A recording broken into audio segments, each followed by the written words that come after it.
अब क्रिकेट होगी थोड़े से मुख्तलिफ अंदाज से, क्योंकि आईसीसी ने बहुत सारे रूल्स बदल दिए हैं और सबसे बड़ा जो रूल है वो बाउंड्री कैच का है कि बाउंड्री कैच के ऊपर जब भी कोई प्लेयर छक्का मारता था तो 2-3 प्लेयर मिलकर भी कैच कर लिया करते थे और एक अगर प्लेयर बाउंड्री के उस पार भी होता था तो वो आउट ही डिक्लेयर किया जाता था। लेकिन अब ऐसा नहीं है कि अगर एक फील्डर ने एक बॉल को रोका है हवा में उछल कर और दूसरे प्लेयर ने वो गेंद को पकड़ लिया है, वो तब तक आउट नहीं होगा कि जब तक वो गेंद जो उछालने वाला फील्डर है वो भी बाउंड्री के इस तरफ ना हो।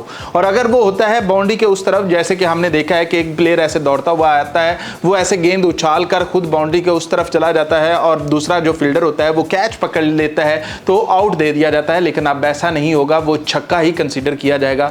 और एक और तरीका था बाउंड्री लाइन पर कैच करने का कि आप बाउंड्री पर आप गए हो, आपने कैच किया है, गेंद को हवा में फेंका है और आप बाउंड्री के उस पार चले गए हो और वहां पर जंप करके फिर आपने गेंद को इधर फेंक दिया है, तो अब ऐसा नहीं होगा। अगर आप बाउंड्री के उस पार अगर आपके पांव जमीन पर लग गए और उसके बाद आपने गेंद को हाथ लगा लिया तो वो छक्का ही कंसीडर किया जाएगा।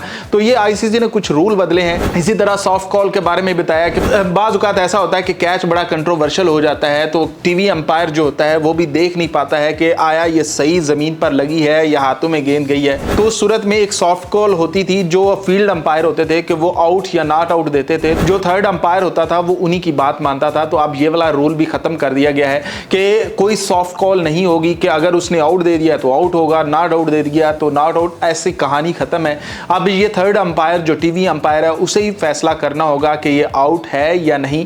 इससे थोड़ी सी और बेहतरी आ सकती है फैसलों के अंदर कि भाई ऐसा होता था कि आपने आउट दे दिया हुआ है और उधर समझ में नहीं आ रहा कि भाई सही से कैच हुआ है या नहीं है, तो वो थर्ड अंपायर को स्टिक रहना पड़ता था आपके फैसले के साथ। लेकिन अब वो ऐसा नहीं है, थर्ड अंपायर खुद ही ये फैसला करेगा आउट है या नहीं। उसके अलावा जो हेलमेट है वो जरूरी करार दे दिया गया है कि जब भी फास्ट बॉलर बॉलिंग करवाएगा, जो बैटर्स हैं उन्होंने हेलमेट पहना होगा और जब भी कीपर विकेट के ऊपर आएगा उसे भी हेलमेट पहनना लाजमी करार है। और जो फील्डर पिच के आसपास फील्डिंग करते हैं उनको भी हेलमेट पहनना जरूरी करार दे दिया गया है। जबकि जो एक बड़ा रूल है अंपायर कॉल के हवाले से, उसकी अभी डिटेल नहीं आई, वो भी बदलने का इरादा कर लिया गया है कि जो अंपायर कॉल है उसे खत्म कर दिया जाए। बाज़ औक़ात ऐसा होता है कि अगर गेंद इन लाइन नहीं भी है तो अंपायर कॉल की वजह से उसे वो फायदा मिल जाता होता था। बाज़ औक़ात आपने देखा होता था कि नॉट आउट होता था लेकिन अंपायर कॉल की वजह से आउट देना पड़ता था और बाज़ औक़ात प्लेयर बच भी जाते थे ये जो फील्ड अंपायर हैं इनकी वजह से। तो अब अंपायर कॉल की कहानी खत्म हो गई है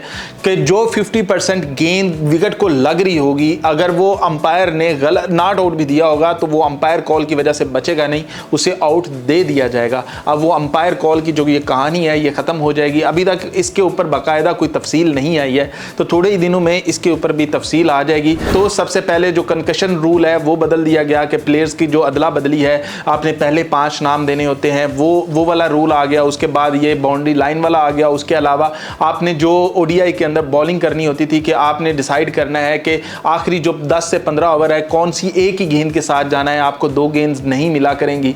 तो ये सारे जो आईसीसी हैं तकरीबन मिल मिलाकर कोई 8 रूल हैं जो कि बदल दिए गए हैं और क्रिकेट को मुख्तलिफ बनाने के लिए और थोड़ा सा बेहतर बनाने के लिए ये फैसले हैं कि मुतनाज़ा फैसला कोई भी ना हो, जितने भी फैसले हों वो मेरिट पर किए जाएं। और ये जो बाउंड्री के उस पार जाकर ये उछलते हुए कैच थे ये भी बंदिश की जाए कि ठीक है कि आपने कैच कर लिया लेकिन आपने बाउंड्री के इस तरफ होना है। अगर आपने उछल कर उधर गिर गए हो और दूसरे जो फील्डर है उसने गेंद को पकड़ लिया है तो भैया वो आउट नहीं होगा, वो छक्का ही होगा। तो अंपायर्स ने इस दफ़ा अब बॉलर्स का भी साथ दिया है, बैटर्स का भी साथ दिया है। अब देखते हैं कि ये जो अगले महीने से ये रूल्स लगने वाले हैं, सबसे पहले ये किसके ऊपर इफेक्ट डालते हैं, क्योंकि पाकिस्तान और बांग्लादेश की सीरीज भी अगले महीने में आ रही है। तो पाकिस्तान कोई इसका शिकार ना होता हो, पाकिस्तान जो है वो समझ जाए इन रूल्स को अच्छे से। वैसे तो हमारे लिए मुश्किल है कि हम टाइम को भी नहीं समझ पाते हैं, उसकी वजह से हमें 4 फील्डर दायरे के अंदर करने पड़ जाते हैं और मसलसल करने पड़ जाते हैं। हमने चैंपियंस ट्रॉफी के अंदर लगातार 2 मैचेस के अंदर हमने जुर्माने खाए हैं। तो काश पाकिस्तान इन रूल्स को बैठकर अच्छे से समझ जाए और जो कोचेज हैं ये अपने प्लेयर्स को बता दें कि आप भैया ऐसे होकर चलना है, ऐसे नहीं।